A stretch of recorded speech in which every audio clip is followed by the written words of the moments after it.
नहमदु व नसल्ली अला रसूलिल करीम अम्मा बाद फ़ाउज़ु बिल्लाहि मिनश शैतानिर रजीम बिस्मिल्लाहिर्रहमानिर रहीम। अस्सलाम वालेकुम सामीन, मेरा जो आज का मौजू है वो गीबत और बहतान के बारे में है। गीबत क्या है, इसका हवाला मैं सही मुस्लिम की एक हदीस से बयान करना चाहूँगी, जिसमें हज़रत अबू हुरैरा से रवायत की गई है। वो फरमाते हैं कि हमने रसूलुल्लाह सल्लल्लाहु अलैहि वसल्लम के साथ हम थे कि आप वसल्लम ने पूछा कि तुम जानते हो कि गीबत क्या है। सहाबा कराम ने अर्ज़ किया कि अल्लाह और उसका रसूल बेहतर जानते हैं। आपने फरमाया, किसी मुसलमान की पीठ पीछे उसके बारे में ऐसी बात कहना जो उसे नागवार गुजरे तो ये गीबत है। एक साइल ने अर्ज़ किया कि अगर वो नापसंदीदा बात उसके अंदर मौजूद हो तो फिर आपने जवाब दिया, अगर वो नापसंदीदा बात उसमें मौजूद हो तो यही तो गीबत है, और ना अगर हो तो ये बहतान है। गीबत और बहतान की सख्त सज़ाएँ कुरान मजीद के अंदर बयान की गई हैं। जैसे सूरह हुमासा में है कि हर गीबत करने वाले और ऐब जो करने वाले के लिए एक बहुत बड़ा अजाब है। सूरह मुमतहना में है, ख़वातीन से कहा गया कि वो अल्लाह के साथ किसी को शरीक ना ठहराएं, ना चोरी करें और ना ही ज़ना करें, और ना ही औलाद को कत्ल करेंगी, और ना ही किसी पर झूठा बहतान बांधेंगी।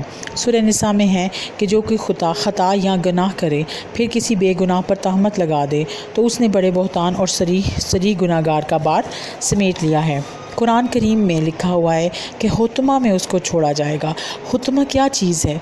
हुतमा ऐसी आग है जो कि तोड़ फोड़ करने वाली है, यानी कि उस आग के अंदर जब जिस्म जाएगा तो वो उसको बिल्कुल इतनी ज़्यादा दहकी हुई होगी कि वो जिस्म जो है वो जाते ही टूट फूट जाएगा।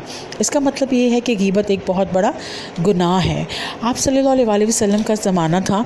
एक दफ़ा आप सल्लल्लाहु अलैहि वसल्लम सहाबा कराम के साथ कहीं जा रहे थे और सहाबा कराम फरमाते हैं कि बहुत अजीब सी बदबू जो है वो हमें आना शुरू हुई और बदबूदार हवा चली। आपने फरमाया, जानते हो कि ये कैसी बदबू है? सहाबा ने कहा, नहीं, हम नहीं जानते। आप सल्लल्लाहु अलैहि वसल्लम ने फरमाया कि ये उन लोगों की बदबू है जो मुसलमानों की बुराइयां करते हैं। सामईन, मुनाफिकीन की एक जो है ये निशानी है कि वो मुसलमानों की बुराइयां करते हैं।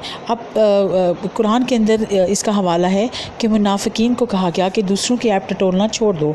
अगर तुमने मुसलमानों के ऐप टटोलने नहीं छोड़े तो अल्लाह तुम्हारे पोशीदा राज़ों को जो है वो फाश कर देगा और लोगों के सामने ले आएगा और उस इंसान को उसके घर में रिस्वा कर देगा।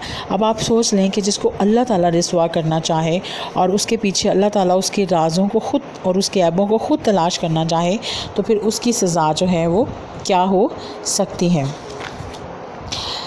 सामीन, हमारे यहाँ पर ये एक ट्रेंड बन चुका हुआ है कि अपनी ज़ाती मकासद की खातिर हम दूसरों पर इल्ज़ाम तराशी करते हैं और बहतान लगाकर उसका कैरियर ख़राब करने की कोशिश की जाती है।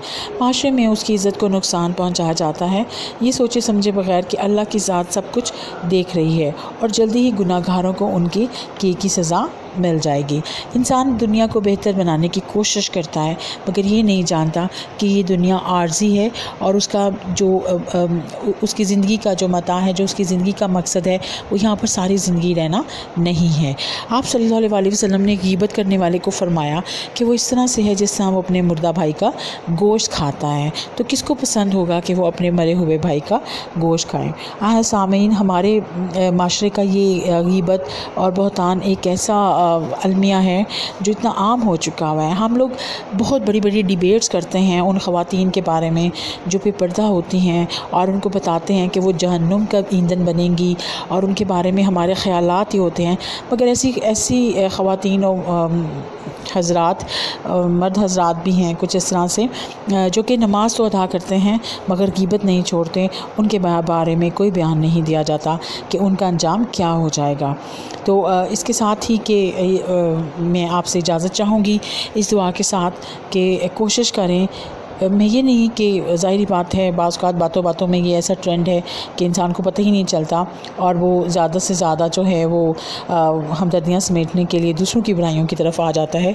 तो कोशिश करें कि इस चीज़ को ख़त्म किया जाए और गीबत को जो है वो एक गुनाह समझा जाए और अपनी रोज़मर्रा ज़िंदगी में दूसरों की ऐब जोई करने की तलाश ख़त्म की जाए और कोशिश किया जाए कि अपने आप को सुधारा जाए। और अगर इस तरह का कोई ग्रुप बैठा भी हो जो कि दूसरों की ऐब तलाश कर रहा है या ऐब जोई कर रहा है तो कोशिश करें कि उस बारे में कोई ज़िक्र ना करें और उस महफ़िल का हिस्सा ना बने। अपनी दुआओं में याद रखें। इंशाअल्लाह जल्दी आपसे मुलाकात होगी। अल्लाह हाफ़िज़।